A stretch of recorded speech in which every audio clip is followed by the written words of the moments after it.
Where? So your jioni nikaenda nikamwambia your ex reached out. Here's the conversation family lakini haja kudanganya. I have 2 kids. Actually it's 3. She only knows. I was like, wow, and when were you planning on telling me this? Because these are some of the things like you need kuniambia. Need watatu. Like ni baby 3s. I had he was even giving me stories like I think aliona tumekuwa boys after your conversation. Tumekuwa boys. I didn't remember. There was a time baby mama number 1 alikuwa amekaa kwangu, alafu jioni baby mama number 2 akakuja, so ilibidi si wote tumelala on the same bed sasa. And then sasa I had to sleep nikiwa nimeangalia juu siwezi shikilia huyu ama huyu. Like imagine it turned into a whole boys conversation. Like sometimes I sit and I'm like, I sat through all that BS.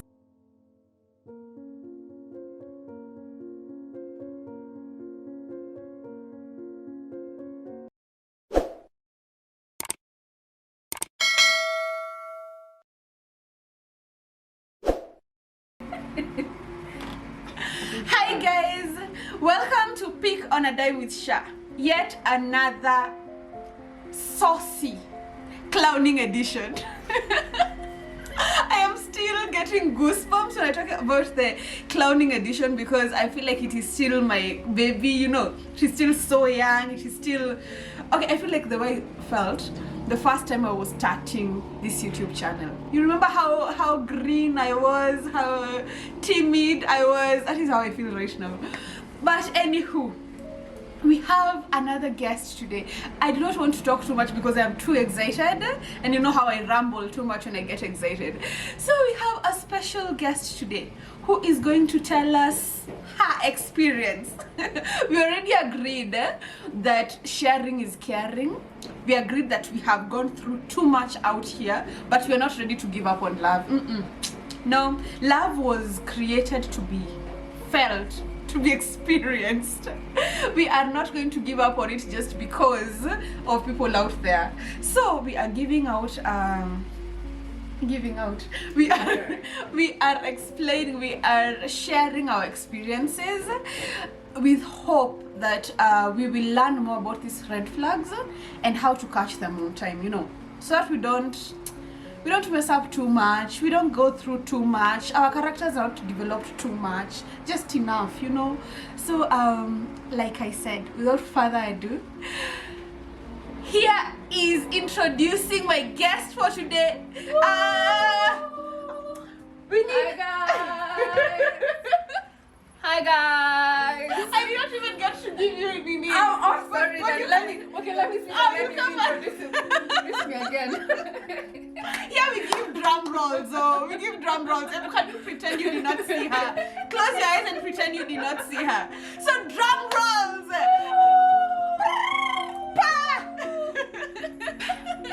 Introducing Karori. Hi guys. Cheers guys. Hi honey. Hi. Thank you so much for coming. Thank you for the invite. I am so happy to have you here. I'm happy to be here. I know you can already tell how excited I am. I can feel it. The energy here is mad. You need to be here to experience Sharon, yeah? To experience me, I am the energy. I am. She is giver of good vibes, you know. I absolutely love having people here, especially when you guys come with this kind of energy. Just make me happy. We must show out and show up and show out. Show up and show out.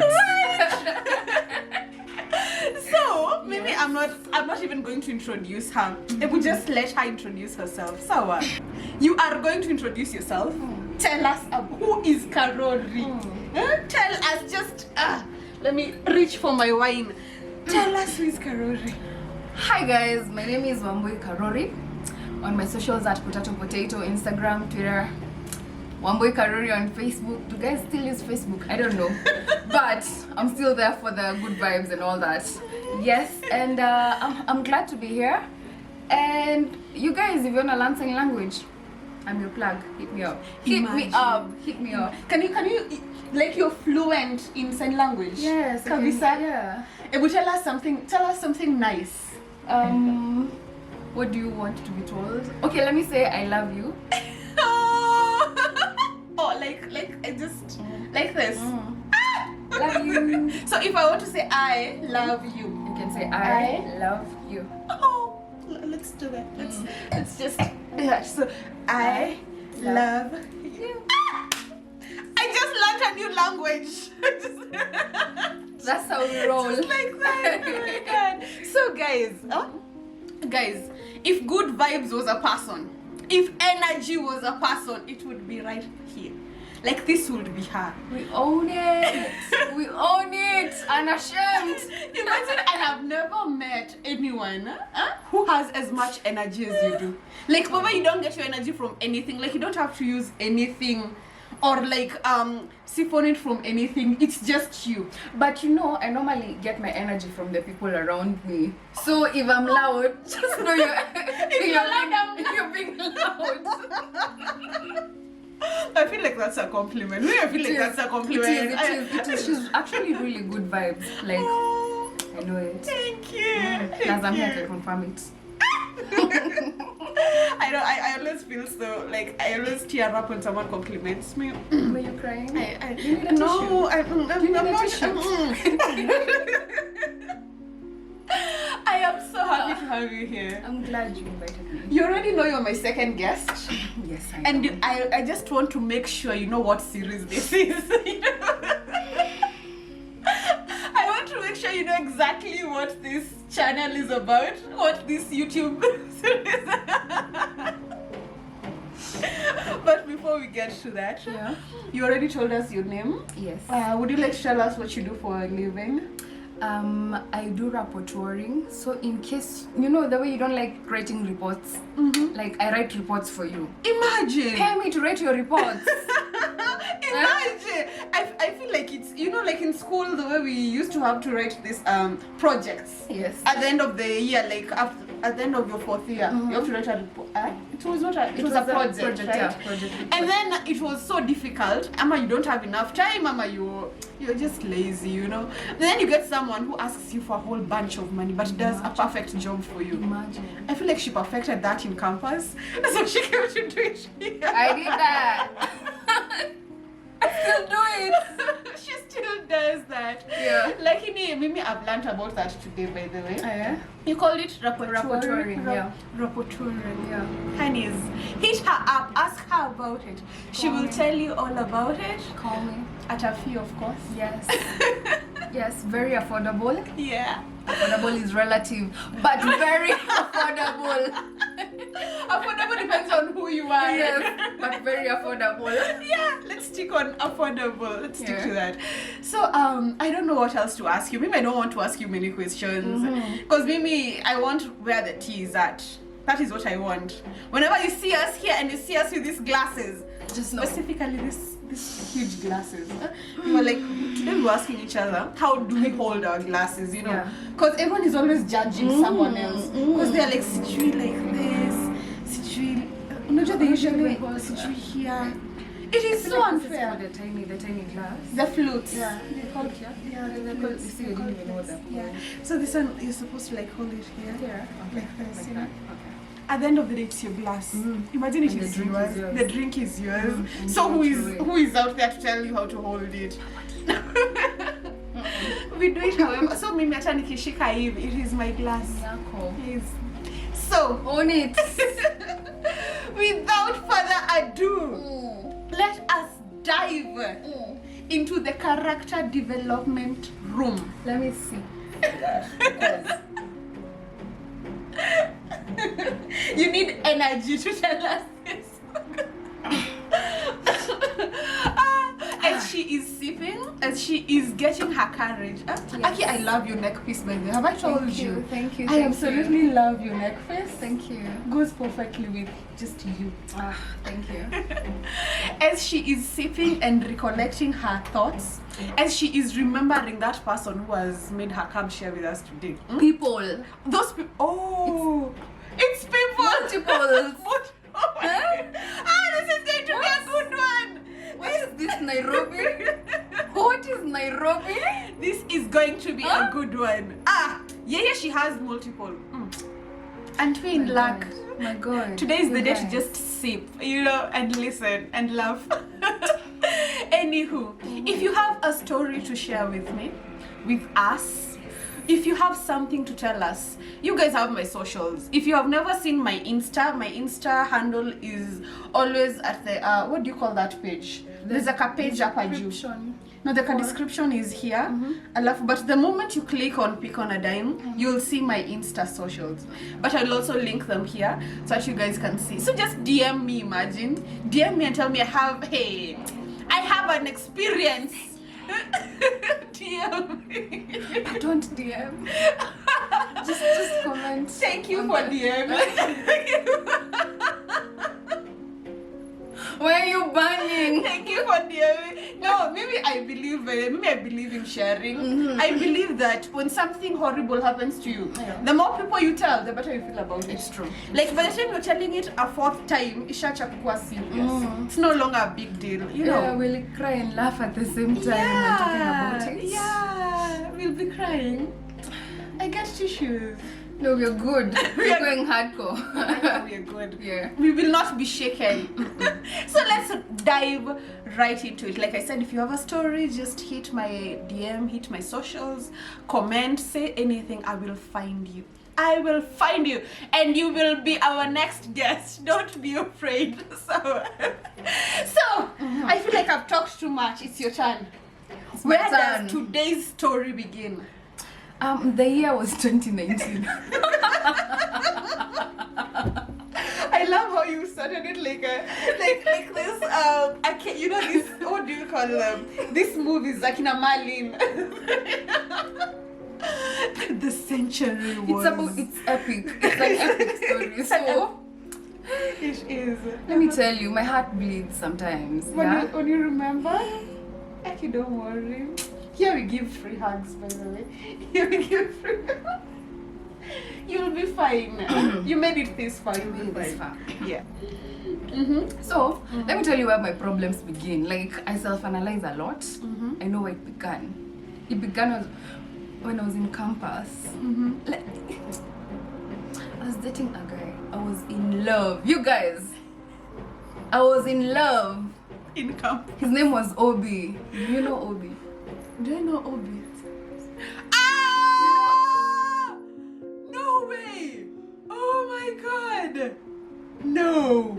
But he was such a nice guy. He was nice. Oh wait, what did It's we always say the about nice guys. What did we say about It's always the nice It's always guys. the nice guys. Oh Yeah. my god. Yeah. The story is about him. This is about him. Uh-huh. Now that is where the problem began, and then it snowballed. Let's hear it. I was in love, guys. I was in love. Like, we dated, I guess, pretty much the 3 years I was in campus. And then this one, he found another chick, another babe. Like, you know, the first time I met them together, we'd not broken up. We were still in a relationship. The first time you saw them The together. first time I saw them together. Yeah.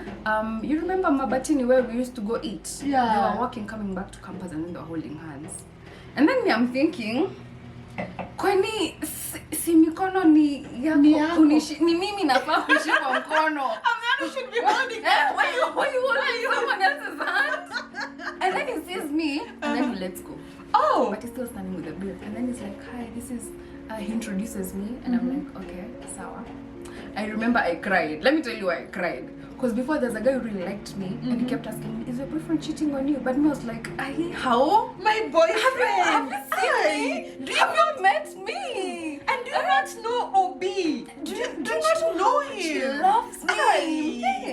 No, it can't be him. What is it cheating? can't be him. What is cheating? Hey. Me, I remember that day. I was like, ni sawa. And then I went to my friend's Ivy alikuwa na kwa hizo rooms za huko. Me, I went and cried. Like, I broke down in her room. Like, why did you cry? Like, this is my man. Like, this is me confirming. Like, you're already with someone else. Already, I noticed the attention was drifting. So this is me, like. So you felt like seeing them holding hands was your first For me, that was confirmation. For me, that was the first confirmation. Oh my. I remember crying, and then some people was like, "Why are you crying?" Me, I think I lied to her. Sijui nani had died. Because why? Why am I telling you I'm crying because of a man? Me crying because of a man? All you Can never be me. Can never be me. Or so you thought. And then like it continued on, like hadi kafika point, like at night There's this time I rolled over and he was staring at her photo at night. Me, that one broke me. Like, wait, like you rolled over and found him outright staring at her photo. What? Yeah, like that one broke me. I remember, like I even asked him, and then he was like, no, you know, she's my best friend. Me kwanza right now. Bestie.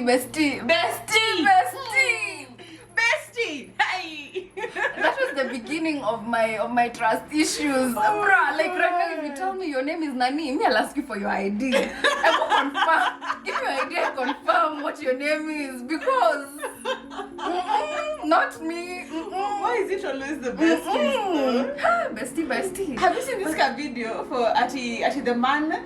Ati, how does it go? Ati, him telling the girl he told me not to worry about. Have you ever seen it? Yes. Ati, yes. Hey, the girl he tells me not to worry about. And that babe was fine. She was. That babe was fine. Like, you know, funny enough, we talk right now. With that? Yeah, because like I was dating him, not her. Yeah. So it was his fault. Did she know that he was in a relationship? I don't think she knew. Like later on, she was like, "I'm so sorry, I didn't know you were dating." Blah blah blah blah blah. And then we ended up being acquaintances, not really friends, but we talk sometimes. We do talk, yeah. Aye, but that takes guts. Maybe I don't know how to do that. Imagine soft heart. You have a soft heart. Imagine maybe I don't know how to do that. Imagine I'll just cut you both off. Because Sababu, do you know? Okay, this is just me, but maybe I blame both of you. First of all, okay, the chick might not take much of the blame, especially if I don't know you and you don't know me. No. But I just met. I mean, if he's dating me, of course he's fine. Like I have to, because whether you believed Obi was the best one for you, because he's cute, he handles you. That man was fine. You guys, I won't even lie. I knew him. She's confirming. He was, yeah. And we're saying these nice, cute guys.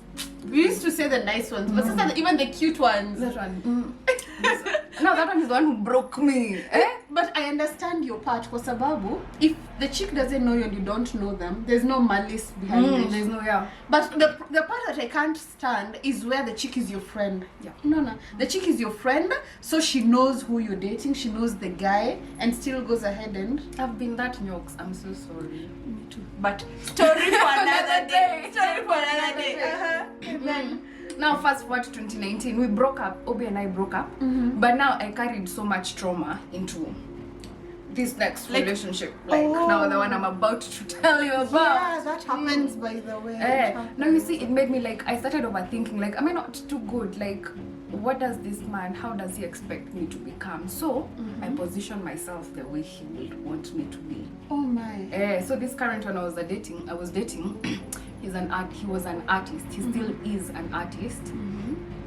Currently I'm dating an artist. I think I have a type. She has a type. I think I have a type. Her type is professional. She has a type. Yeah, so this one was nice, yeah? And unajua the person mwenye anaweza kuuzia maji akwambie hii ni juice. Na uamini ni juice ya orange and it is water on a clear glass, like water, and he'll tell you hii ni juice ya orange. This is like, by the way now I see it, you need orange juice. But I must have been wrong all these years.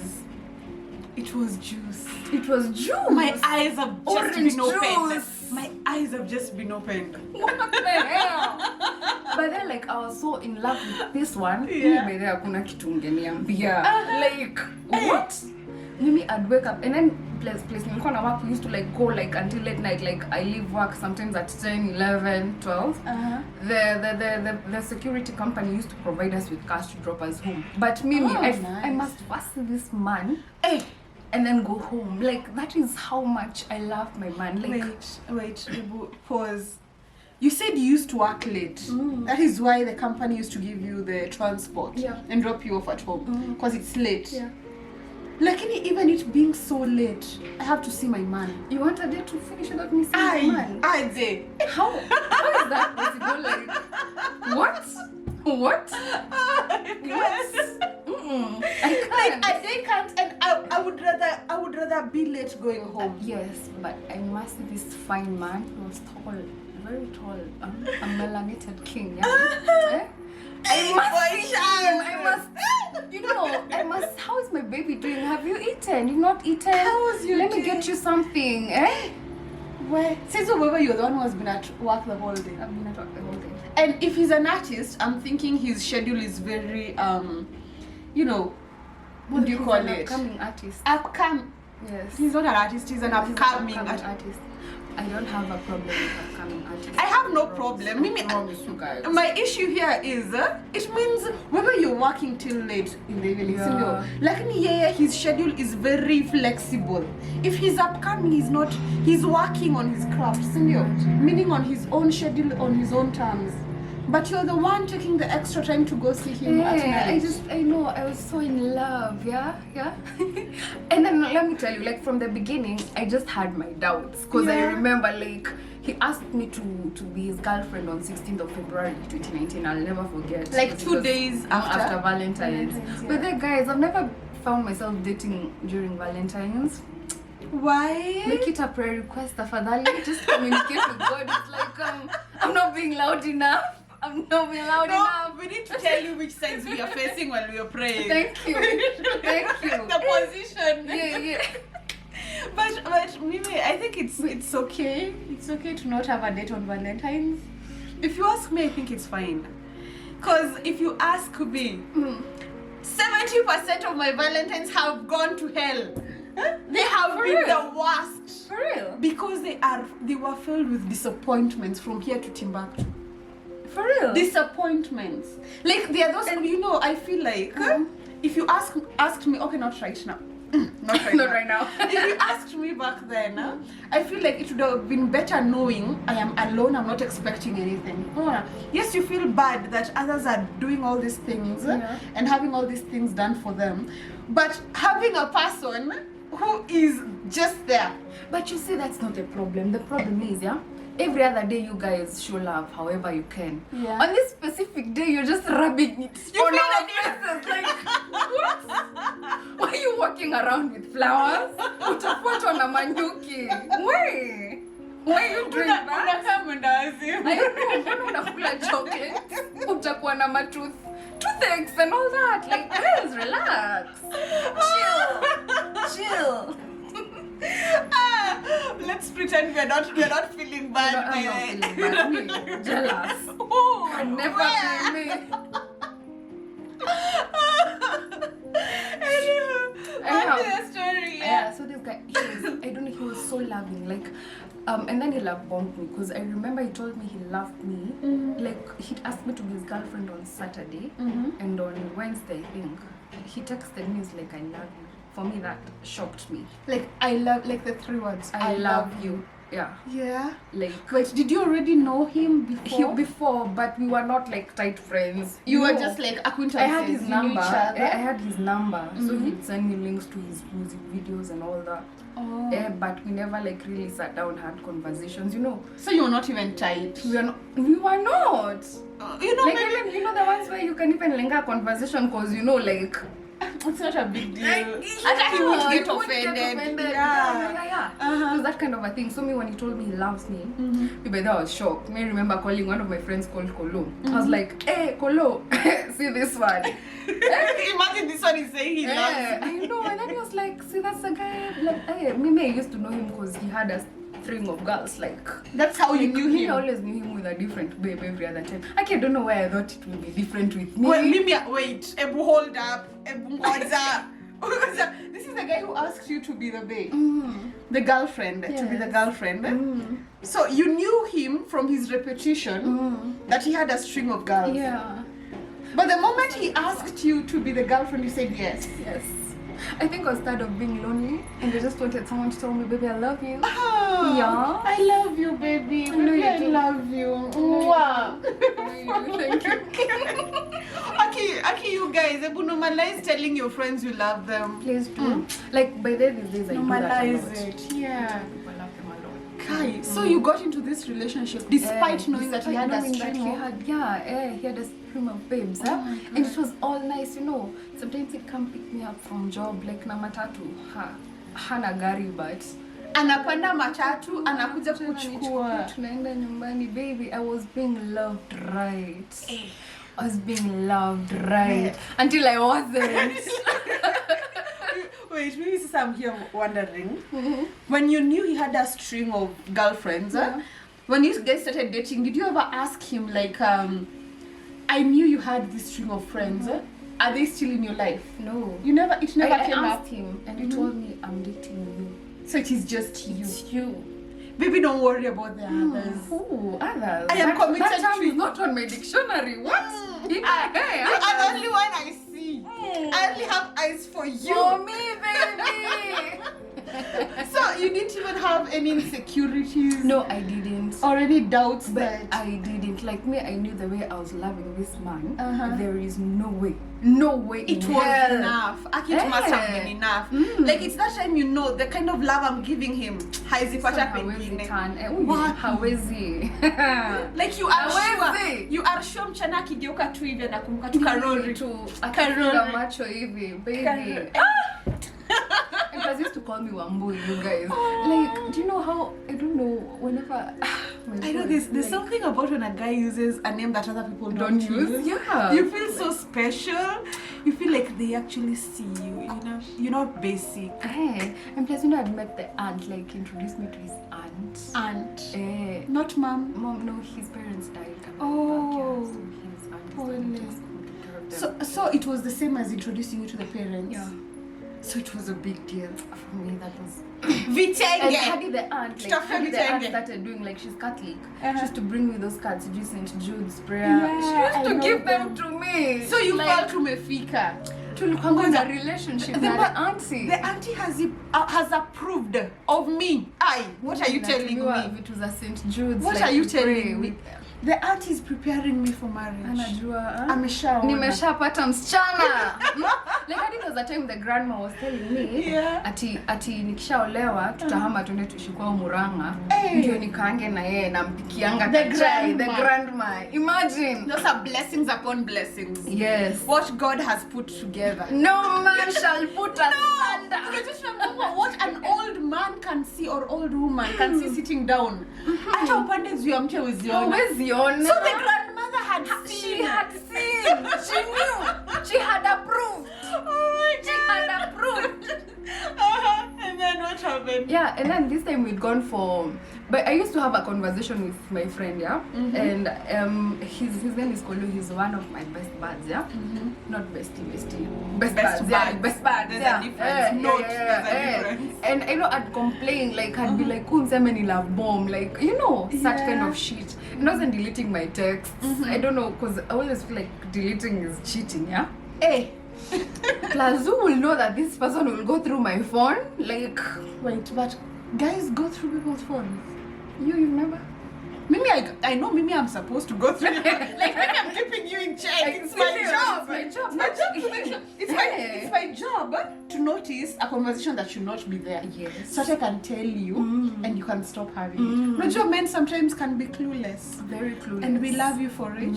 So we have to keep you in check. So it is a girl's job to check My your phone. job, yes. My job. But wewe hapana. Me, I can't. He See showed mimi us. I know. See Hey. mimi I know. We'd come from the zero. Inaitangwa zero what ile ya first lady. There is that run we normally ilikuwa inafanywa. I've forgotten zero what. Yeah, I've forgotten what it's called. It's a run. It's a charity if run. you know it, tuandikie kwa comments. Yes. Thank Charity. Wait, you ran. I was walking. You- running. Like it counts. I wasn't running, you guys. I just had to I wasn't running. I wasn't running. I was there walking. And plus the company I was working with were providing security. Oh, Yeah, so I wasn't nice. like, I wasn't running. Sounds fancy. Yeah, so that day I remember after coming back into town, I was like, baby, what do you want to eat? I was like, hey, I'd never called him baby, by the way. Hey. That was the first time, and we dated for like, I think 3 months. I'd What never did you used to him. call him? I don't know. By his name. I don't even know if I ever called him. I think it's just the convert. I don't know. Oh, it's just like you know, there are people you never call by their names by their Eh. because you're just like, hello, hi, how are you doing? Yeah. And then you realize, but I've never I've never even the first time you pronounce it, it sounds weird. Yeah. So you called him baby Maybe for that the I first was time. baby. It was like I just come with lunch and then hey. mimi ni nani Tao Naivas. Kumbuka hot dogs za Tuskys, I mean. Yeah. Mimi ni I love huyo. those hot dogs. Yeah. At Tuskys. Yeah. And I got Tuskys and soda. Nini hot dogs and soda. For your man. For my man, because my man cannot cook when I'm there. And he cannot sleep hungry. Kwanza ilikuwa mchana. It was I think around 2 mchana. Haizikanja. Acha kama ako kwa nyumba the whole day na mimi nimetoka job. Acha nimpikie. Acha Like I shughulikie. A woman's duty. Oh my God. Let me see. Don't throw stones. Just let me see. Don't throw stones, guys.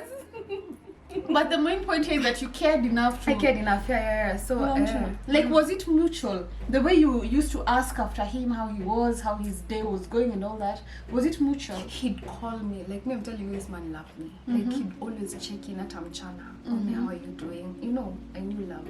Like, I've never experienced love, but this is it. Like, this has to be it. This has to be it. Like, what are you saying? Like, you know, when it comes in the perfect form, like me, I like a particular type of guys. You know, tall, dark, ragged hair. Like, I have a whole type, yeah. She has a type. And then it came in that package, my guys. Like, what is there not like this to guy is love? perfect. What is there not to love? Yeah. So I get there, I'm tired, like I kula the hot dogs, I was so tired, yeah. And then I remember I was just nililala, and plus I had data ilikuwa in expire, so I was like, so you use this data before iishe, and I was like, ni sawa, me I slept. Not me waking up and then finding him looking at me holding my phone like this, and then he's just looking at me. What? Wait, like ile unageuka ile unaona venye tunaweza kiti kwa sofa, nilikuwa nimelala kwa sofa. So nimelala na yeye ameketi on that end. Yeah. So me I'm opening my eyes. Amekuangalia. Keti na ameshikilia simu yangu hivi. That sounds creepy. Yeah. That is scary. That was scary. You know, there's this person. Can you just say person? There's this person who tells me about this story of a woman who was so mad at the husband. So amemshikia kisu tu hivi usiku. Anapanga vile tu penye atadunga. Just holding, and then the guy opens his eyes. What the hell? And then the lady's like, yule Mungu amekuamsha. Yule Mungu amekuamsha. Today was not your day. Yule Mungu. Tungekula mchele. You didn't get that vibe. Like you didn't get scared. Like you wake up and somebody's just Like, there. but you see, I wasn't cheating. You know, I wasn't talking to any other guy. So whether you knew So there's nothing I've I've done go through wrong. my phone. There's nothing. There's nothing. Lakini kumbe him, like, you know the way when you have a friend, you will always mention your friend. So I kept mentioning Kolo a lot. Yeah, I know. You are always telling stories about. Plus, you know, we work in the same office, so of course, like we are friends outside the office and at work. So of course we'll talk a lot. So like 70% of all your stories have to include him. That's where like his mind told him, like alienda katafuta thread yetu na Kolo. Sasa hapo ndo akapata nikisema, you know, he's been dating a lot of chicks. You know, that is why I was pouring my heart. He was silent the whole time. He didn't say anything. Hadi Johnny venye alikuwa ananizindikisha kutoka kwake. He didn't say anything. Hakunizindikisha hiyo siku. Hakunizindikisha. Hadi nilitoka kwake, I think jua haikuwa hata imetua. Like I left his place at around 6. Me I'm like, what could I have done? Did I do something wrong? That night he didn't call me. I'm like, when I call him, he didn't pick. Like, you know, they say, if you want to know a woman is cheating, if you want to know that a woman is doing something, don't look for other girls on the phone. Tafuta best friend yake. That best friend is who they are telling about everything. Facts. They are telling them about Njoki, Njeri, Wamboi, what, including Wamboi. He didn't walk me. He was like, and he didn't call me. I'm like, okay. I call him, he's not picking up. I'm like, okay. So your first intuition was that you had done something wrong? I thought like, what have I done? Maybe I thought maybe something is wrong with him. His phone iko mbali sana. You know, maybe he's busy. You know. Because there must be a reason. At my mind, I not at a thought that it's because of ignore. Like he loves me too much to ignore me. Me sister, that Saturday after work, I was like, let me go check on my man. Like, My man. He must have missed me. Despite him not calling or picking my call. He must have really missed me. I know. I go to his house. I knock. No one is opening. I had the key, but I'm being respectful. Like, I don't want to. But they gave me his house key, I think, on the second or third week of dating. Wow. Third week. Third week, I'm a second week. Imagine. And you guys that you wait how long? Gosh. You guys, gosh. Was given a key. Funny thing. This goes both ways. This goes both ways. Because I understand how you're like, hey, my friends have been waiting. Kwanza that point you're remembering. Nani, kwanza nani, Shiro has been dating so and so for 2 years. Na hajawahi patiwa key. Hata kama hajapiga simu. Lazima na mimi wiki ya pili nimepewa key. I mean, what are you saying? I am loved more than everyone else. You guys. This is it. This is me. So me I decide I won't even open. So I knock. No one is opening. But then I can hear music from inside the house. So I know you are in the house. I call him, he's not picking up. So out of respect, me a good girl, I'm like, let me give him the space he needs. Maybe he's going through something. Once he's able to, like, you know, come out of this phase, like, you guys, this is tunaka ile emoji yako clown iko wapi? Because like I need I'm it. still confused.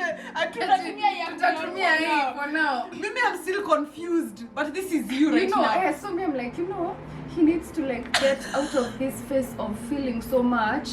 I need to be there, be present. I don't have to delve into whatever is eating him up. He was eating other people up, you guys. So so let me just go home and just, reevaluate myself, think about it, because you guys, that's why I was music. You are amazing, Godza. You are just a different breed in yourself. Kwa sababu, Mimi, I'm calling you, not picking up. Texting you, not replying my texts. I come to your house. Yes. I can hear music, but you're ignoring. Mimi nikinoka kwa mlango. Hata na niko na key kwa mfuko. And I decide to be respectful. Na mimi najua nyumba haijalokiwa hivi, so I can actually just open. But then I was like, no. Let me be respectful. No, I won't do anything. I won't. Hapana. Nikasema ni sawa, I went home. Wait, were you just hearing music? No, the first time was only music. Like, just now music. This is why I tell you why I knew alikuwa anakulana. This is why I knew. Okay, so this is the first time. This was the first time. You decided to be respectful and you left. So I don't talk to him like, for hakuniongelesha hata. Like, me I kept calling. Like, he's not hata sinanga airtime, but for some reason that time I had airtime to call. You never lack airtime to talk to the love of people. Today, hata afadhali nikosa kupigia babangu. King. Afadhali nikosa kucall your parents. Afadhali hata your sibling. Your sister ashinda kikwambia nipigie unakataa sina credit. Ni ya kupigia boyfriend, my baby. Honey, my melanin king. Just you. Like he went with, like we didn't talk for I think a whole week. And then the next I was like, now we need to talk. And then he's like, you made me feel insecure. Like I found the conversations on your phone. I felt insecure. I'm like, when you deal with your insecurities by being inside someone else. How did you know he was in someone else? No, here's the thing. Like that other week, there was a guy I think they used to work with. He does music. Alikufa. I think alikufa na gari. I can't remember what happened to him. He died. Like they even made a whole song about him. Yeah. So here their burial, it was on a Friday. They went for the burial. I couldn't go because I was working. So jioni me I come because I even left early by 4:30. I was at his place. He was looking dapper by then on that day. Maybe you're looking fine. I know I didn't tell you. But he wasn't talking to me. So you couldn't tell him? And then there were like 4 people in Congo, like 3 guys and 1 chick. And then now me. Nikaingia and then hata haniongeleshi. Nika napiga story na everyone else except me. And then he was like, manze tumetoka hivi kiasi, tutarudi. And he's not even telling me. He's telling this other babe, ni cousin yake, or I don't know whatever relationship they have. Who knows? But I'm pretty sure they were correlated. That one I'm sure. And then he left. Or at least you think you're sure. At least I think he left. Akaniacha kwa nyumba. Me I'm like, sasa what am I supposed to do? Akaniambia, why didn't he ask you to go with them? I know, akaniambia I'll be back. He told me I'll be back when I'm back. I was like, okay, you're still hungry, and I still don't know why I'm hungry. But at least you told me. Later? Yeah, but at least you've told me why you're angry. I was like, ni sawa basi. Venye ilifika 9, si mimi niko na kitanda yangu kwetu. Sasa mbona ninalala huku na mimi niko na kitanda na niko peke yangu. Acha niende kwangu. So me I went to my parents' place. Nikafunga nyumba nikaenda. So the next day on Saturday he called me sasa hiyo siku bado at around 3 a.m. He had a thing for calling me at 3 a.m. Why you guys? Why 3 a.m.? I don't know what 3 a.m. signifies. 3 a.m. is an ungodly hour. He was like, can you talk right now? Can we talk? I'm like, no. That's how he sounded. Can you talk right now? He has such a beautiful voice. You men with beautiful voices. Can you talk right now? I'm like, no, right now I'm asleep. But wait, but you already picked up. I know, but I was angry at him. Like, why are you leaving me in your house? Like, you've been silent for me. Like, you've been silent at me for like a whole week, and then you just disappear on me. Yeah. And you don't give me any information. We'll talk tomorrow. Ako like sawa kakata. That was the last we talked. So the next day, sasa sato after work, me and Saturdays, hadi right now I get traumatic. Mtu akiweza niambia we go to work on Saturday. Guys, no. Why? Like for me, hiyo day hadi nikiwa job, my mind hata ilikuwa tu na run like nataka nitoke. I go to my babies. I want to go. That day when I went, there was no music in his house. I was like, but the window was open. Okay. The air was flowing. So I knock. No one is opening. So me decide nifungue. Ilikuwa imefungwa hadi ya chini. And then a babe answers. She's like, ni nani? Ni nani? Bro, like unafanya nini? I am the woman of this house. I am the woman of this house. Hey, open. What are you doing there for you to ask me? Wewe kwanza wewe ni nani? I know. Let's start from there. Unaniuliza mimi wewe ni nani? And then she was laughing. Alikuwa na giggle. Nilikuwa namsikia giggle. Yeah. And your man was also in there. And you were sure. So I was like, mimi machozi, aki my tears were here. Like machozi zangu zilikuwa hapa. And I remember nilikuwa nimedress hiyo day vizuri because I was thinking like we'll talk and then we'll go for lunch. Like my trip for my man, like so that I understand what the issue is. I remember I had such a beautiful kimono on and a short dress. I like short dresses, guys, by the way. Just saying. She looks good in them. Not for no reason. She looks good in them. Facts.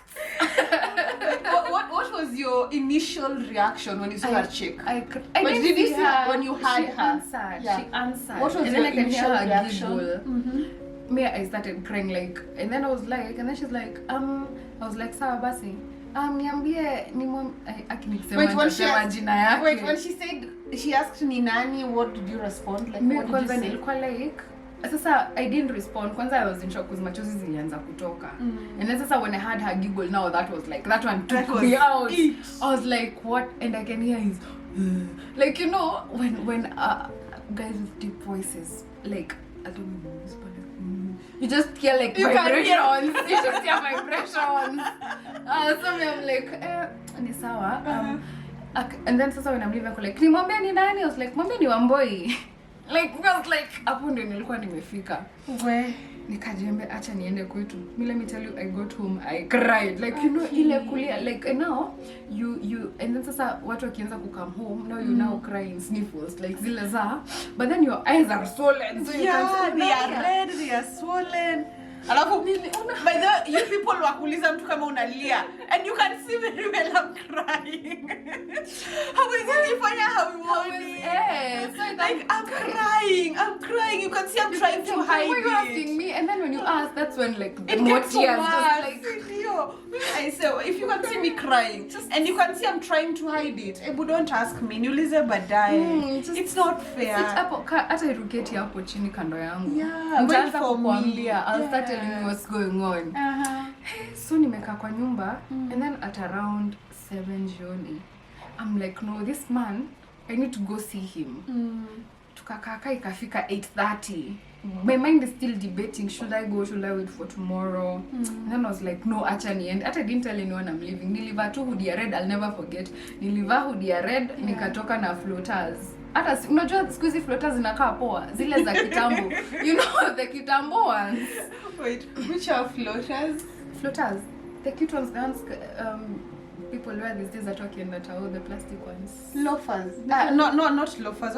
What do you call them? No, you Those with holes. The ones with holes. Crocs. Nice Crocs. Sasa floaters. Sasa the ones the era before Crocs zilikuwa Zinaitwa zinaitwa floaters. No. Nilitoka nimevaa a hoodie, nakumbuka hoodie ya red, jeans na floaters. Because I saw you on a mission. Forget the kimono and cute short dress. I need to go talk to this man. And I was like, hey, sawa, let me do this. Nikapanda hadi bike. I didn't even walk. Nililipa 50 bob. Because nilikuwa najua nikitembea naweza fika katikati mahali. Change mind. Yeah. Nikapanda bike, nikaenda hadi kwake. So going to his place, what did you intend on? I just wanted to know, like, what did I do? Like, you went mute on me. You didn't tell me why you went mute. Because I believe in communication. Yeah. I believe, like, talk to me, I understand. I talk to you, you understand me. Like, tukuje hiyo equilibrium. Yeah. It's all about communication. Exactly. That never happened. So, and then I come to your house twice, and you have babes in your house, like, the 2 times, and I've been silent about it. Like, did you imagine what they were doing? Did you at any point sit down and be like, Pole, I shouldn't have asked.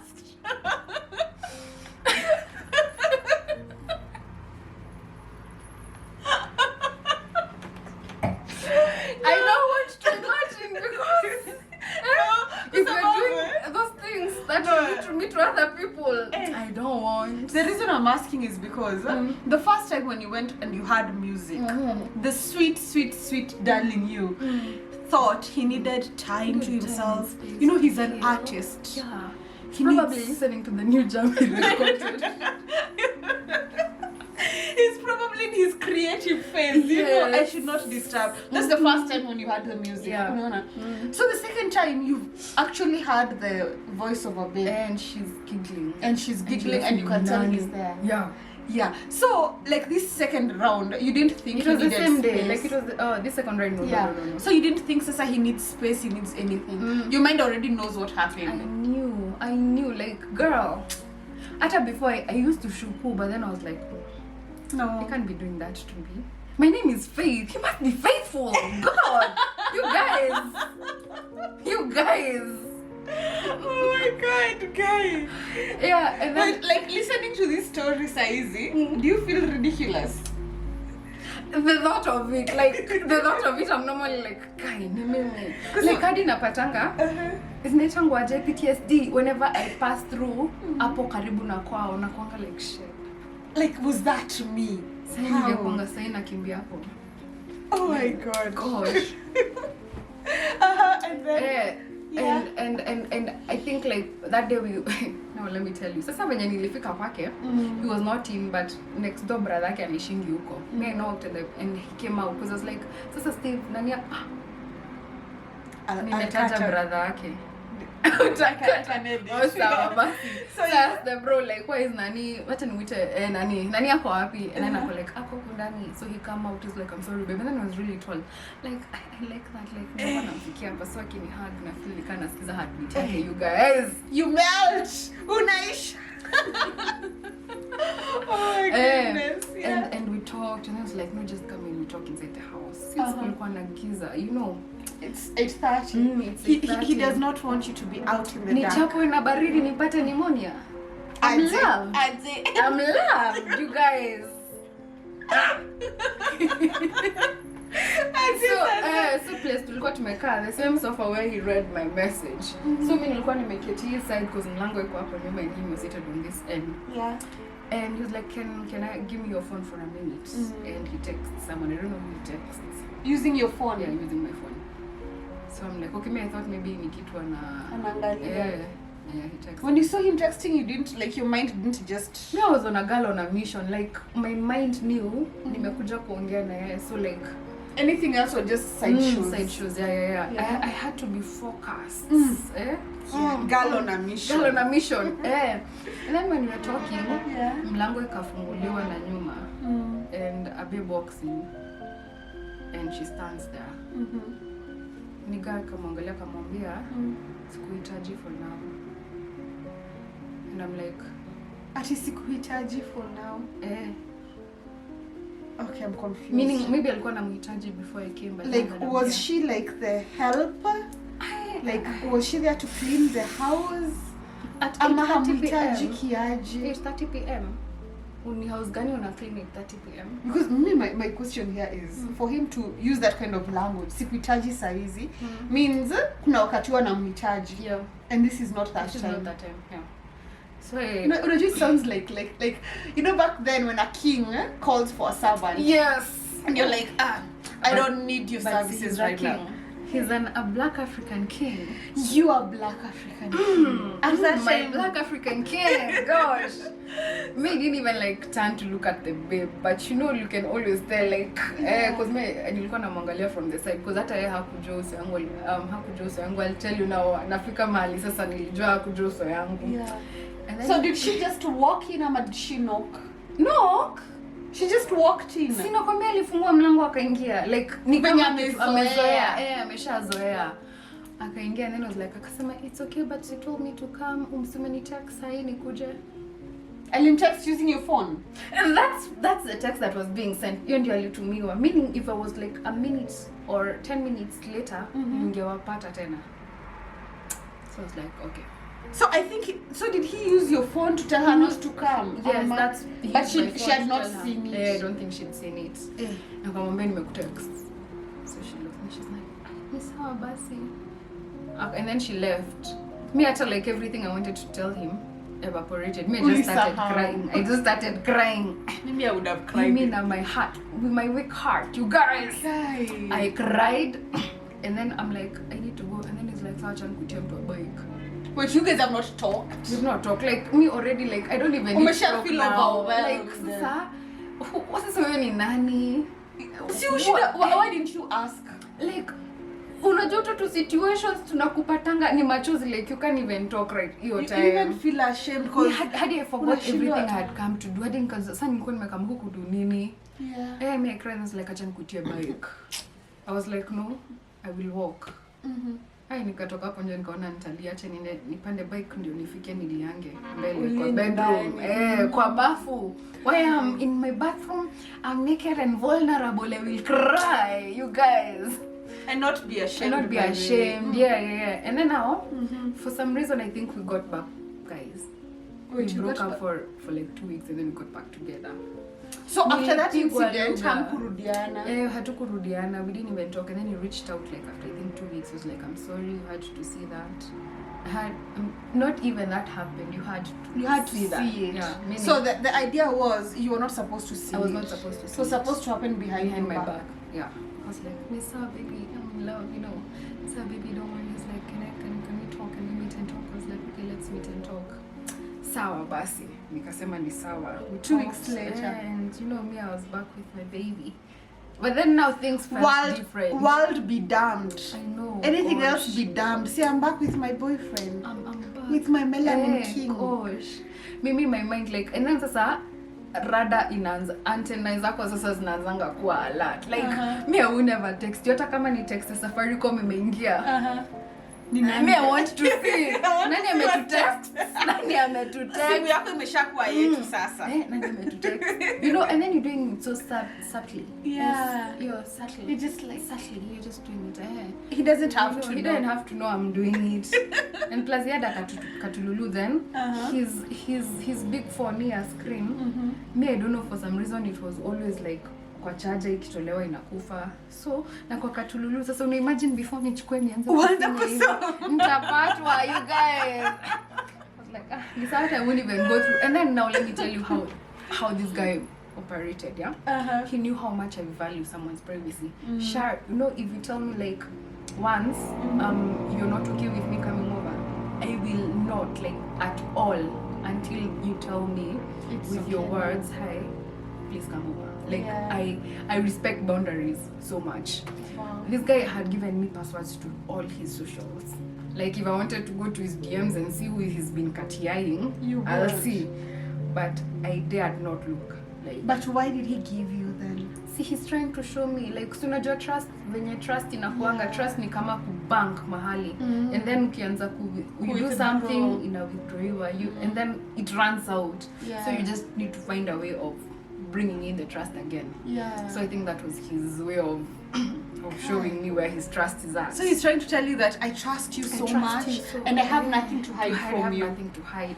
Hadi tulio by the hadi leo nakuanga na nini yake good conduct. eCitizen, I have his accounts logged on my Google, you guys. This might come in handy. If he was a bad person. But your friends might be bad people. On your behalf. For you. Wow. We will get there. Wow. We will get there. And then we got back together and it was beautiful. But akili yangu haikuwa. So there's this time he called me and he was like, I want to take you out on a date. He loves football. So alikuwa anataka nipeleke si Nyayo. Kuna hii stadium nyingine inakuanga Jogoo Road. There was a match, I think team ya Bro walikuwa na play or something. He was like, I want to take you there. You've never experienced it. I was like, ni sawa. So what happened? I have a high super director Mdagaya. He had a play at KMT. I love plays, you guys, and poetry and art and all these things, yeah. He was like, I'm a friend of mine. Nilikuwa nimepost back then hata hatukuwa na status. Tulikuwa tunapost kwa profile picture. You remember those days? Dark days, those ones, you guys. If you had something to tell the world, another person's profile picture. Okay. So I remember nikienda kwa profile picture and then hapo kwa ina status inaandikanga status sasa about your profile picture. Nikasema going to apply at KNT. So one of my friends, the one I'm currently seeing, you guys. Hi baby. Hey babe, Hi, other people's babe. I was like, Ati, can I? I'm also going for the play. Can I take you? I was like, sure, I don't mind. I think this man saw this text because coincidentally after he had my phone, he was like, I want to take you somewhere on Sunday afternoon. The same time you're going for this play with your friend. I was like, yeah, it's okay, let's go. But at that time, that other friend was just a friend. He was just a friend, like.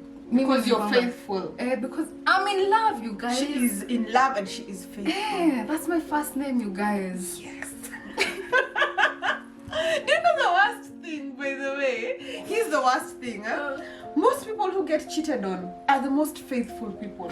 I don't know. I don't understand. It is so unfair. Because you find people who cheat don't get cheated on. It's true. Wanajua game. They know how to pull you back to really. And they know how to pick.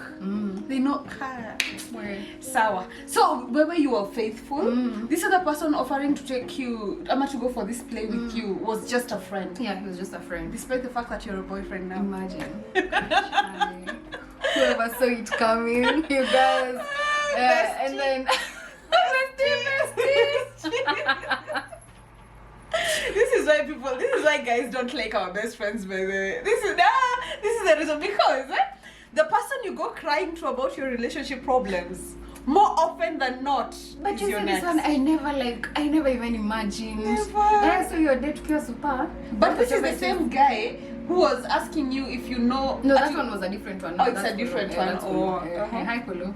Sasa now plug Leo, gosh, now I love bottom. So like and then tukiwa kwa super, this friend calls me like, hi, are you ready for the play? Umefika wapi? You didn't even tell him you're not going. So me, I'm like, imagine Charlie yangu amensurprise kunipeleka out on a date, and let me, he's my boyfriend and I can't say no. So let me just go. Okay, this guy was so disappointed. He hung up on me. He hung up. Says I'm his favorite cologne. Imagine. His best outfit. I love what you can't tell him. You can't even tell him you're not going. Like in the bay cold. I mean, you have to drop everything. It's bay. I mean, Aje. This one, he hung up and then so to kind of date. It was lovely, by the way. I think it's cause like tulikuwa tumegrow so distant. Like this felt like like you're present, you're here. I've missed having this and all these things. Like it reminded you why you fell in love with him. The next week, Rudy tena. What do you mean? Okay. Sometimes I sit down and I'm like, Rudy, were you so by the next week you're not the girlfriend officially tena? I was like, no, what next week, sister, what happened the next week? I got a call. Ilikuwa jioni. Wait, by the time you're going for the date, you're already back together. We're back together. Yeah. Hata hii sasa the next week ina happen tukiwa together. So I got a call. So you're like 2 weeks old pamoja. I got a call. I call like, hi, is this Wambui? It was a babe. Is this Wambui? I was like, yeah, who's this? Ako like, my name is Sasha. Sorry, Rita. Sorry, my name is... She gave me like 3 different names. I'm like, Queenie, how dumb are you to not know your name? What the hell? What is wrong with you? I know. And then she was like... When she not even decided on a name, she was calling you. Then I'm like, Sawa, ako like, do you know Nani? And ako like, yeah. Yeah, who is he to you? Kwambe, he's my friend. Do you love him? I was like, why are you asking? Like, She's asking you if you I love don't him. even know you. Why are you asking? But when you had said he's your friend. Why? See me, I want... What is the babe you want calling the tea? me? What is the babe calling Maybe I me want- to ask me about Before my I man? own up that you're my man, let's hear from Then I wanted... What does she have to say first about you? And she was like, nilikuona ile ndio ulikuwa kwake. I'm like, siku gani? Ile ndio ulikuwa umevaa hoodie ya red. Ni mimi nilikuja hiyo day. Niko like, oh, okay. Akaniambia, Okay, and then I'm like, what do you mean? Akaniambia check WhatsApp. She had sent me a screenshot of hiyo day venye alimtext akamwambia, usikuje, demu yangu amekam, tutamit kesho. So hadi the number like unaweza change hadi jina and then hadi number yangu iko hapo, hadi amenisave Wamboi. What the hell? Wow. I was like, okay, so what So do you it's want? true he had told her not to come. I was like, okay, so what do you want? Akaniambia, I really I love that man so much. Like, he's my ex. We broke up a while back. It's been a year now being apart, and I really love him so much. I'm like, if you're the ex, he told me you're dating, and I even know who you're dating. I'm like, yeah, but my heart is still with him. I was like, okay, then you can, if you really love him, then you can have him. That's a conversation you can have with him. See if he has the same feelings for you. Okay, me, being a philanthropist, giving out, sharing out love. I was like, okay, now Wait, you... you just told me a fine. I wish I still had the record on my phone. Like, I recorded the whole conversation. Just ngoja. This chica has called you telling you that your She's in love. boyfriend, Yeah, she's I am in love love with your my man. Yeah, boyfriend. she's like, I'm in love with him. Now remember you're here giving her advice, Yeah, I'm like, telling her tell him you you should... love him. What? Tell him you love him. No, was like- no, I think you're the wrong I was species. so in love. Like, I don't want to hurt. You know the way, like, make yourself uncomfortable so that this other person can set yourself on fire so that they can get so they can get warm. Yeah, do all that shit. I was like, and she was like, akaniambia, but then majota nimekuwa tukilala na yeye, like hadi hiyo saa 2 mchana tulikuwa na hadi ile siku nyingine, lakini sasa I'm like, he was sleeping with like 3 different babes. Hiyo time yote they were different babes. Yeah. So she was like, hata hiyo day nilikuwa nikuja kwake ningelala huko. Sasa now she contradicted herself. She was like, nilikuanga huko sijui hadi mchana ni mimi nilikuwa huko. Akaanza kupeana story yenye hai make sense. Alianza kuchanganya na uongo. Alianza kujichanganya hapo katikati. And then I'm like, okay, niko like, sasa mbona unanipigia? Akaniambia, unajua uchali ako na mtoi. I didn't know he had a kid. Like, you know, I was so loved. I didn't even realize, like, you know, I was like, okay, kuna mtoi sawa. Na si moja, wako wawili. Na mimi wange na bibi mama zao. I was like, I think this is the part I lived this conversation. What?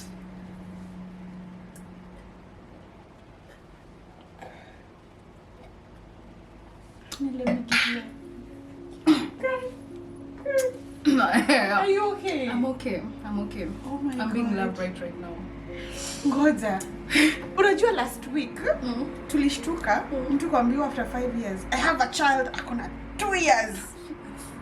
Wewe unaambiwa I have 2 kids. Na si Na ananiambia, ni ni another ex babe wake. ananiambia. I was like, mimi I need... But how long had you been dating? We dated for like, I think 4-5 months, going to 5 months. So you're now beginning to realize you don't even I know don't even him. know this guy. Yeah, I don't know. I think I was paying so much attention to how he's treating me. Yeah. I ignored. And that was enough. That for was you. that was enough for me. So you're now realizing you don't know I him. don't know him. But he was loving you so don't. well. He was You loving didn't me care so- about anything else to do with him. And you know, like as a lady, when you love well, even you like you go all out for Yeah. this person. Like there's just something feminine about it. Yeah. Nikasema, Wait, when she told you all this, what was your first reaction? Kabla wanze, before ulikuwa umemwambia aongee naye amwambie vile nampenda, si ndio? Na sasa manze hata nimevaa towel juu nilikuwa nimetoka shower. So nimevaa towel hadi nimeketi sasa chini kwa bed. Kupatiana advice. Nipatiane advice. We ended up talking and vibing and me telling this babe just go on for it. Hadi after the conversation, akaanza kunitext, such a nice person. Sijui nini. Ama maybe coming from you he will understand that I love you more coming from you blah blah blah. I was like, hey, that one is for you to do, not for me, but wait, all the best. This chick knew you were the girlfriend. She knew. Like he's the person who goes all up. Unaona nikikudate, social media zangu zote zitaonyesha. In a relationship. I don't know why I had not thought about it, because that when you went to his socials, he had posts of different babes. Like nili add kwa hiyo.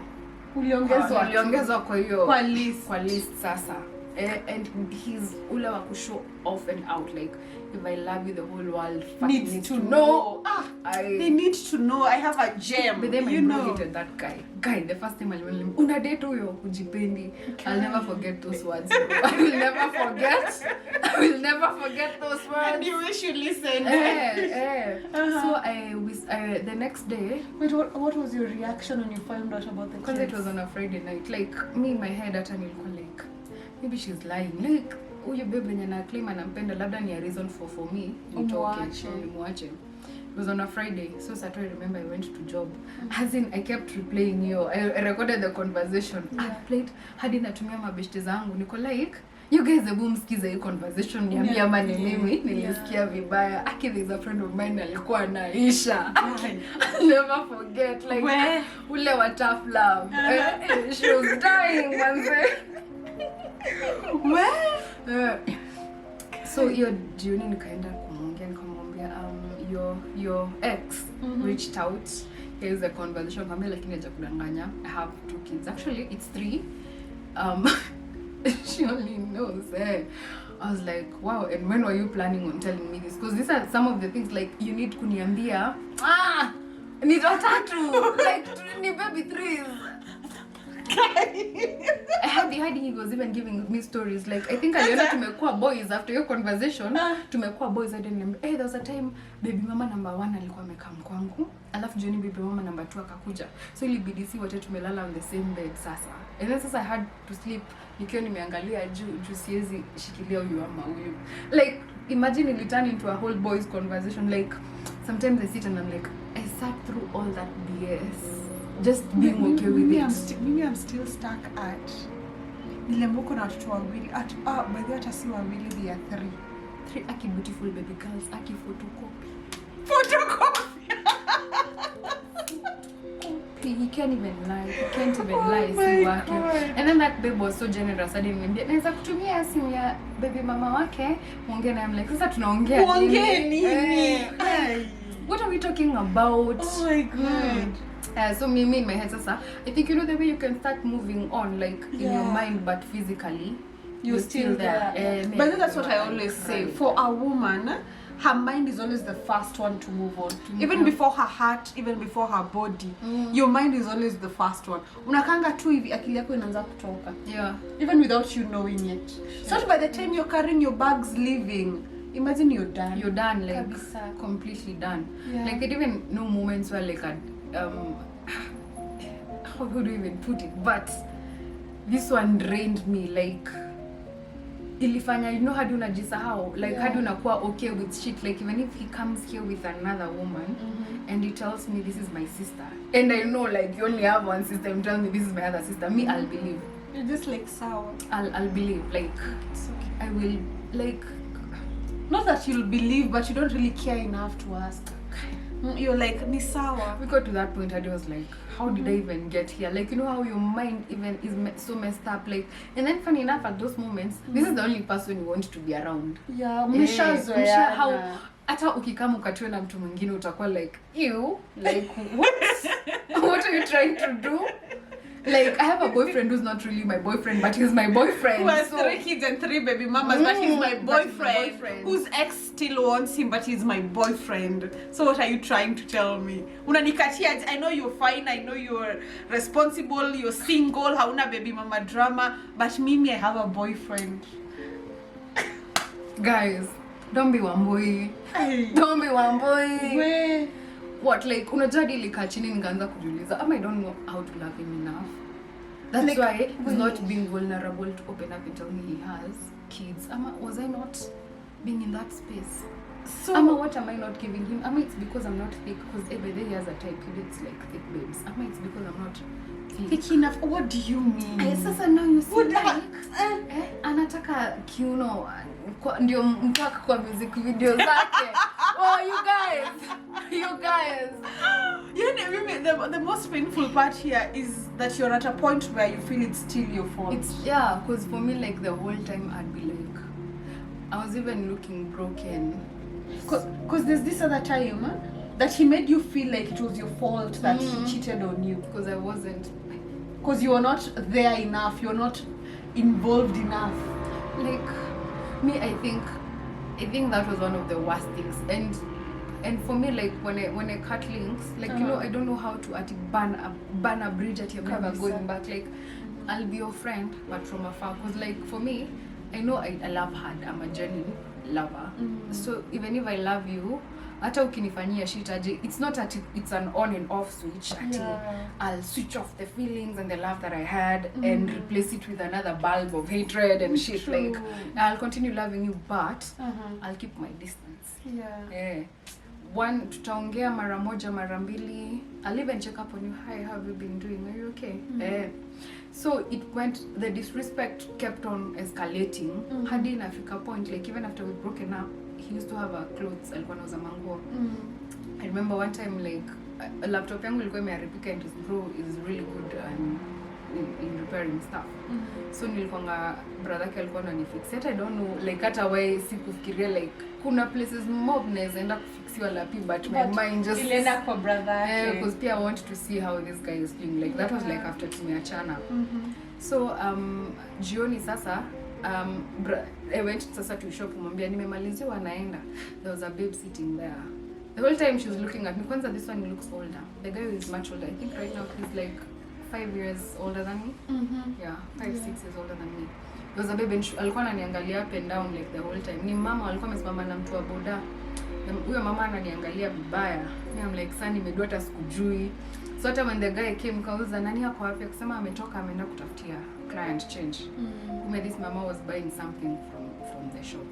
Akaleta, she was like, hey, Wambui, acha nikutie bike kupeleke home. He even pays for the bike. Nikapanda mimi nikaenda. Since sasa unajua akili yangu imenitoka hapo like completely. Yes, I love him, but akili yangu imenitoka hapo. When I went home, nika get a call at around 10. Hi, Wambui. Is this Wambui? I'm like, yeah. How do you know? Kwanza alitumia jina zake 3 za ID. Where? Is my friend, and who's this one? Wakaniambia, we've just met at his shop right now. Me and you. Yeah. Alitoa namba yako wapi? That's why I'm telling you, like, this guy was just toxic, like, and I was not seeing it at all. And then I was like, I'm with him right now.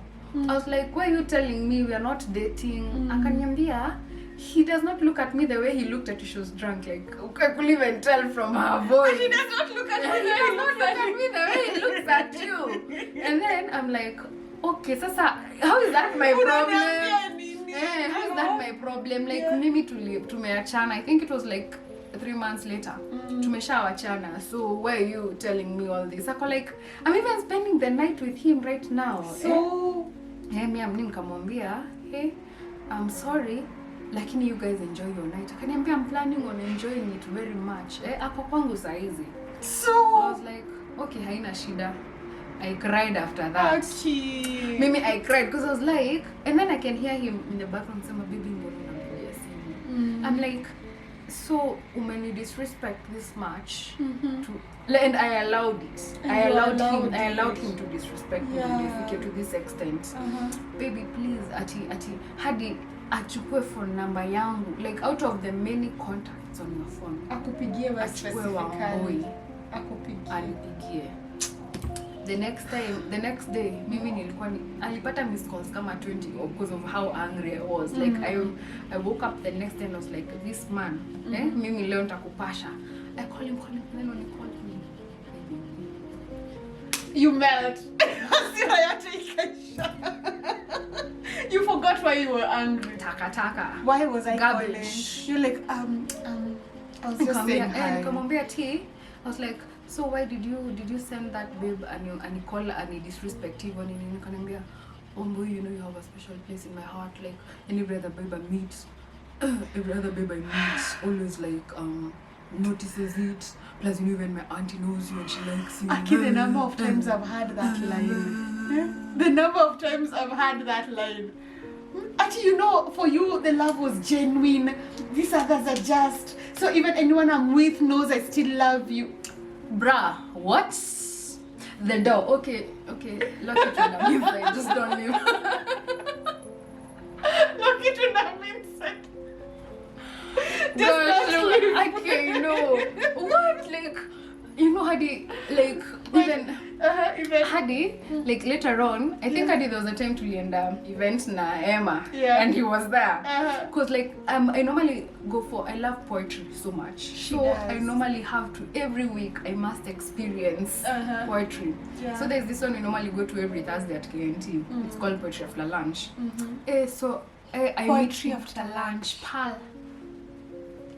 You guys should try it, by the way. These things, you come from these events feeling like a refined human being. You feel like these people who go to art galleries and look at paintings and actually comment about them. That's how you feel when you come out of the KNT.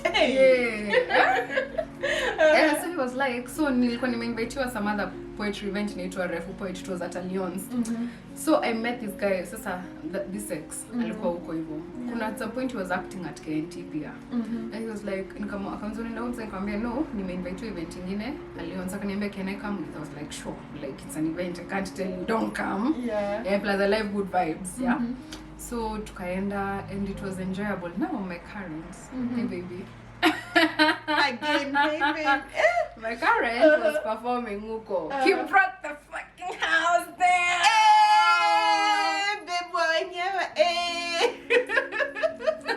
I love how proud she is of you, and I hope you see what she's saying here. Because a girl can only go through something like this once. So here we are not threatening. We're not threatening. Here we don't threaten. Lakini bado. And then like the whole time, and then he's like, sio ni ule mzee mwenye alikuwa amekuita ile day mwende watch play KNT. I'm like, umejuaje? Umejuaje? That is why he took it. There's this friend of mine. There's this friend of mine who was telling me something about narcissistic behavior. You know, I don't fully understand it, but she was saying that a narcissist will always find a way to pull you back when they feel like you're drifting. Like that time, he took you out for that romantic, amazing date. One of the best dates you had in a long time, because he had seen someone else calling you out. And he was intimidated. And I think he hated this guy because this guy, alikuwa anani-invite back then for so many of his events. And we'd always like pull up. I think sasa this then they'll get guts za kuniuliza. And like, he's my friend. So plus you take other chicks to your house. Me, I'm taken to good places where we go watch poetry outside in public. Lanes, know your lane. Exactly. But I was still so much in love. Like I think even speaking about it right now, do even hit like how much where like wanajipenda. Lakini nikuulize, is this the same guy you used to give money mkaanzisha biashara pamoja? Hata we even started an initiative. Achana na biashara. Guys, we started an initiative where we are going to help around home. Kuna walevi wengi. Wale achana na ile ya kulewa ukijielewa. Kuna wale wenye they can't even a day without like drinking. Proper addiction. So he was like, baby, we need to come up with an idea. And then he was like, so I have this idea where guys can be changaing like 100 bob per week we save, and then to come up na like a business for them to afungulia car wash. And I was like, this is the idea, And then he's like, since you're the one who's good in writing, so you write a constitution, write what this initiative is about, since I've given you a rough idea. Maybe I'm in love with this man. Like this time we had already broken up like 8 times. Hiyo ilikuwa sasa 2019 huku late October. tuli break up na huko juu hizi miezi za juu. This is around huko October. Mimi ungeniona on my computer writing English yote yenye iko up here for this initiative. It was just like I was just typing, like I even know how, like we even decided on how we're gonna open a bank account, you know, for the initiative, how we're gonna register it. Like he's good at networking. He pulled in so many guys, like hadi unatembea mtu asoko like when you let them na wakingi na nani mwanze shika hii mbao yangu niandike kwa kitabu, mimi nitakupea mbao lakini by Sunday imefika. So like ilikuwa imefika hiyo extent. And we had collected money, by the way. That's why we needed to open a bank account. Sawa, mimi my cousin flies out a lot, so most of the time I'm in Rongai taking care of her kid. So nikamwambia sawa nitakuja on Tuesday. This one was on a Sunday. Now this Sunday, let me tell you, tukiongea it was raining. He's on phone anamwambia niko umepotea direction, fanya hivi, kuja rudi. Alikuwa anapea mtu direction, mimi thought anampa direction kukuja kwa hii meeting yenye na have for the initiative and the bank and everything. So when we were talking, there's a guy who came in. He had such a cool t-shirt imechorwa na art, unaona hii imepaintiwa. I was like, that's so cool. Kana mimi nimejipaintia. So we started having a conversation. Akaanza kuonyesha video yake. Kumbe this other one, he's just getting angry and jealous, and I don't know why, because we've broken up. So why are you being jealous? And also, why were we in the same space like all the damn time? Like it didn't make sense, you know. So his name is Aswani, but he passed on. Rest in peace, my guy. So and then now two babies smoking. One is fine, like me and his type. Like the moment that baby walked in, I was like, who Jamata Katudim? I don't know her, but he likes light skin babes who are thick like very thick.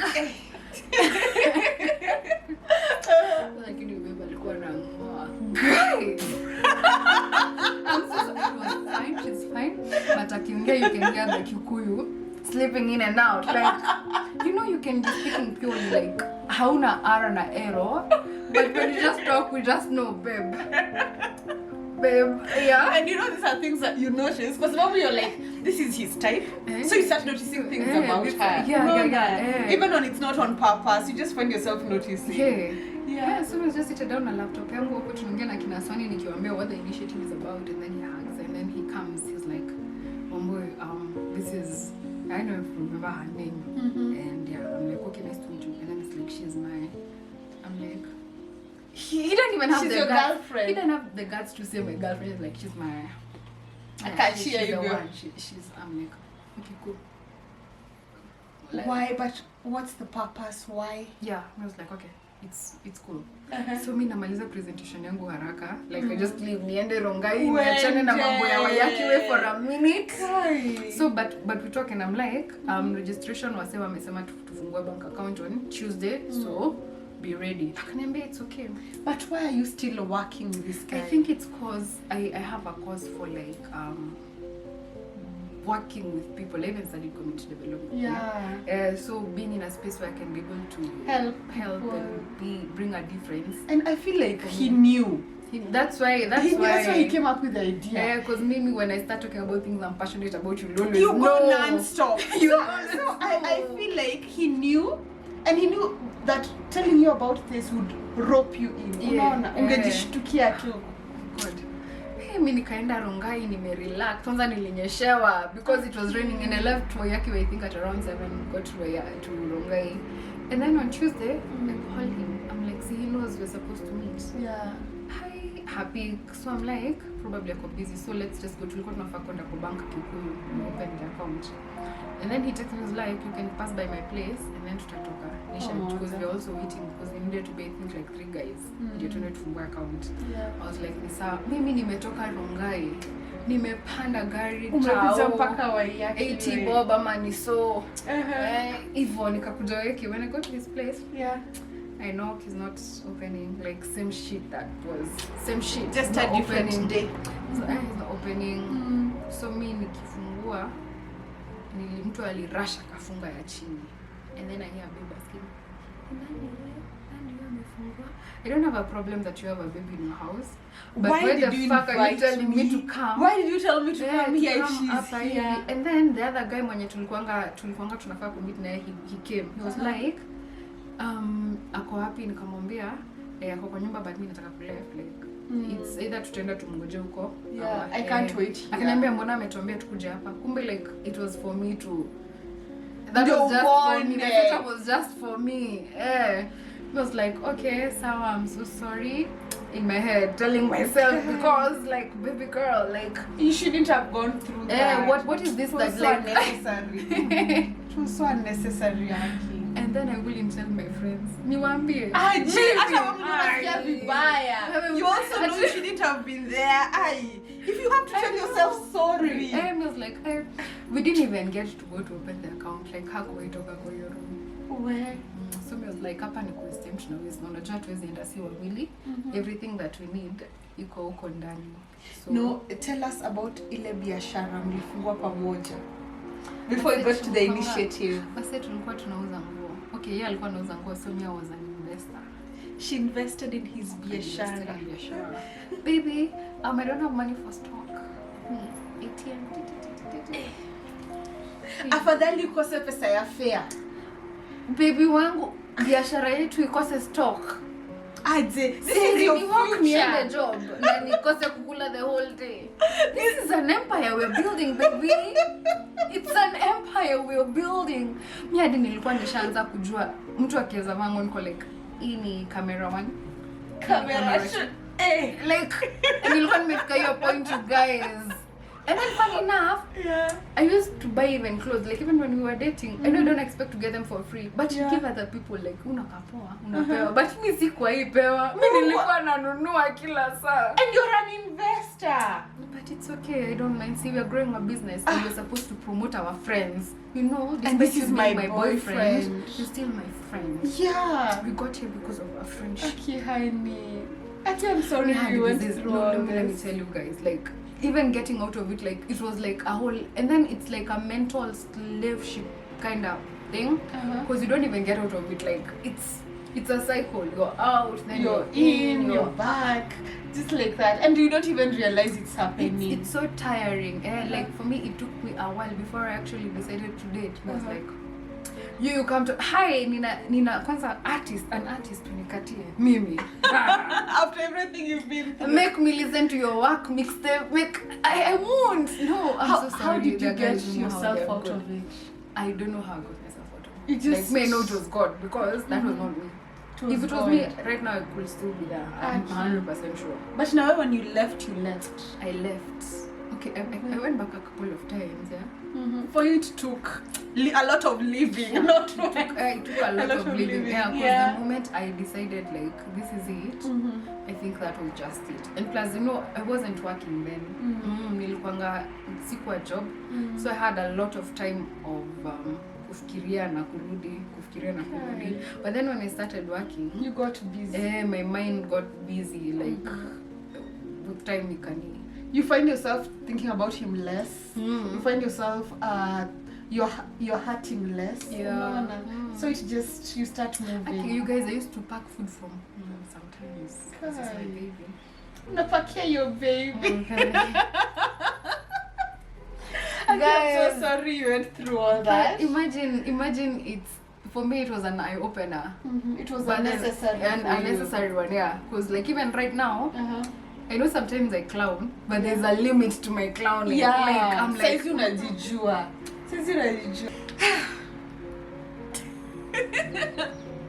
I don't know what to say. I feel empty without my wine Without you. glass.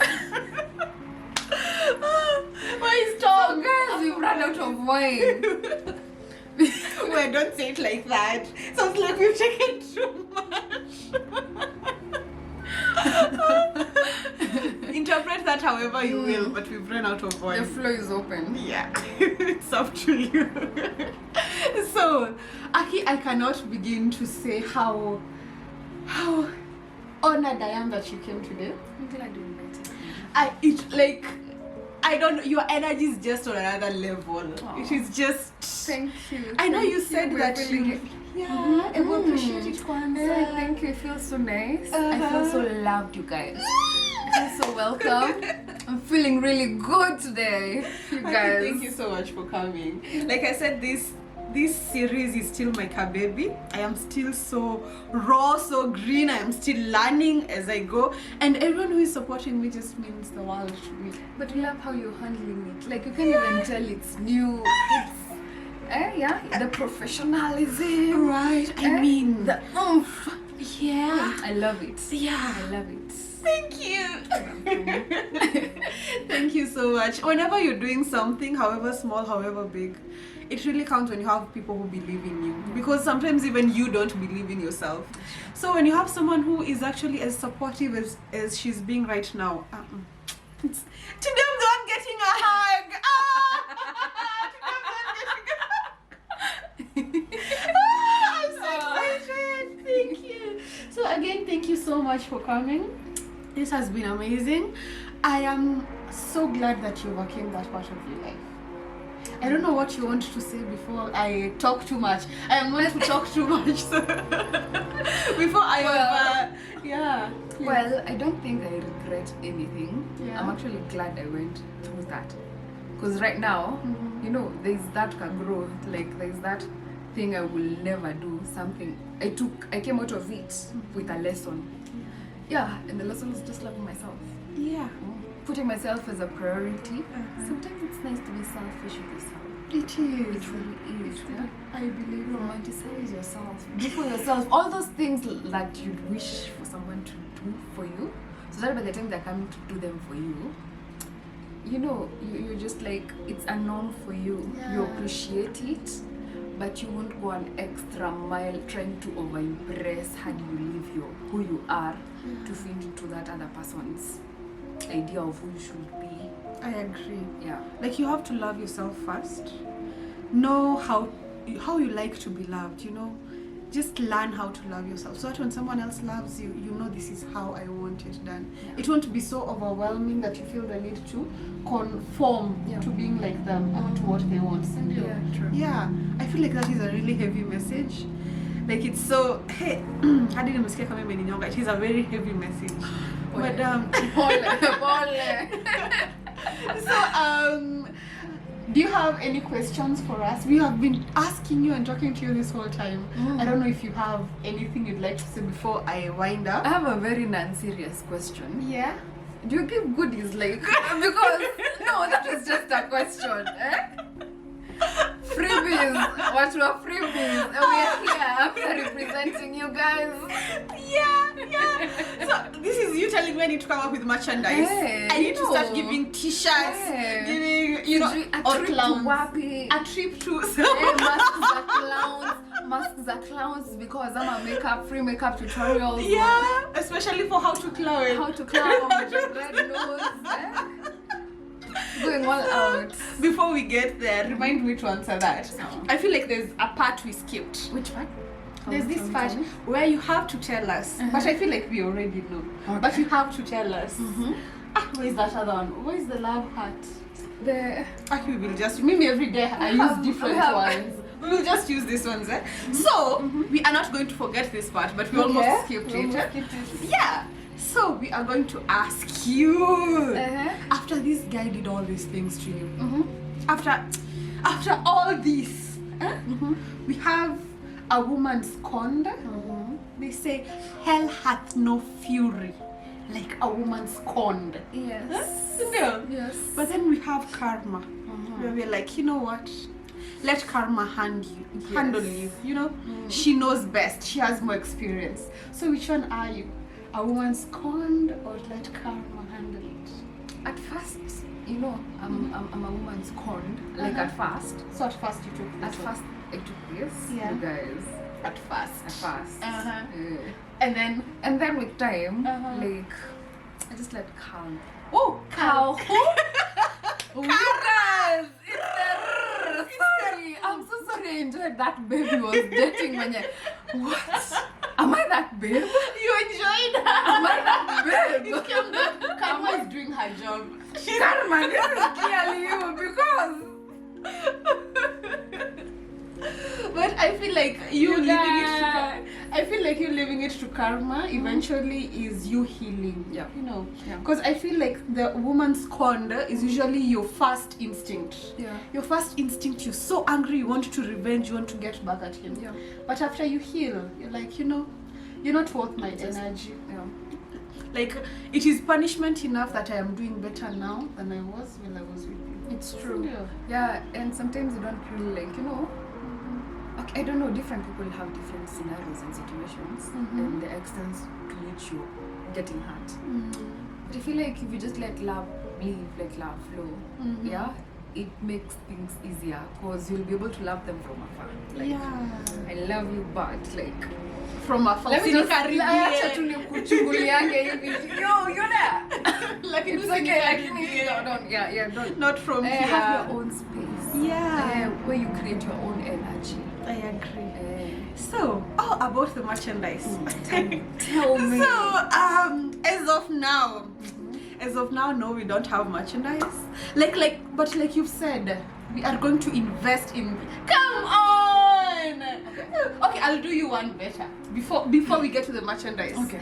Anyone who comes here, who graces our Clowning 101, Clowning 001, Clowning 001, I give you a chance to.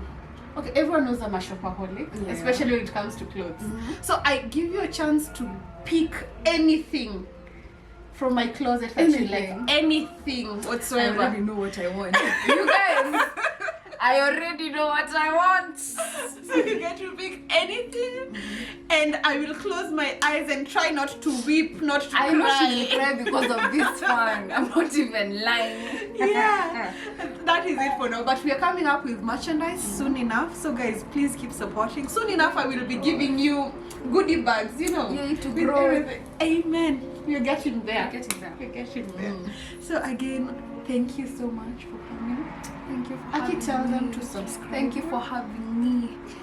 Unaona hapo chini, like pick on a dime and then hit the like button.